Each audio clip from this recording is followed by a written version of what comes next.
Assalomu alaykum qizlar. Men Umidaxon Nizomiddinova, 30 yillik oliy toifali onkoginekolog, akusher ginekolog. Lekin sizlardan ko'pgina savollar kelibdi. Mastopatiya qaysi turi og'ir, yomon deb kelibdi. Mastopatiya bu qo'qadigan kasallik emas, lekin e'tiborsiz qoldiradigan kasallik ham emas.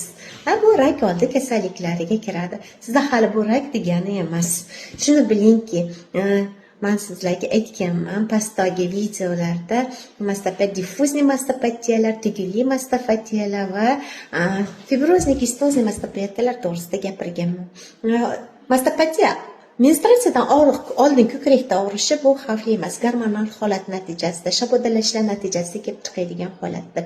Agar ko'kragingizda tekshirmasangiz, e'tibor bermasangiz, tugullar og'rimaydi, sizni bezovta qilmaydi. Bunday holatda ko'kragingiz ichidan выделение kelasiz, e'tibor bermasangiz, bunday kasalliklar tezroq xavfli holatga o'tadi.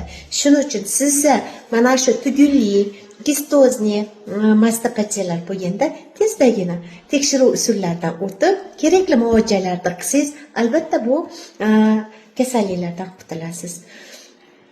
Qizlar, mastopatiya rak emas. Qo'rqmang, buni oldini oling.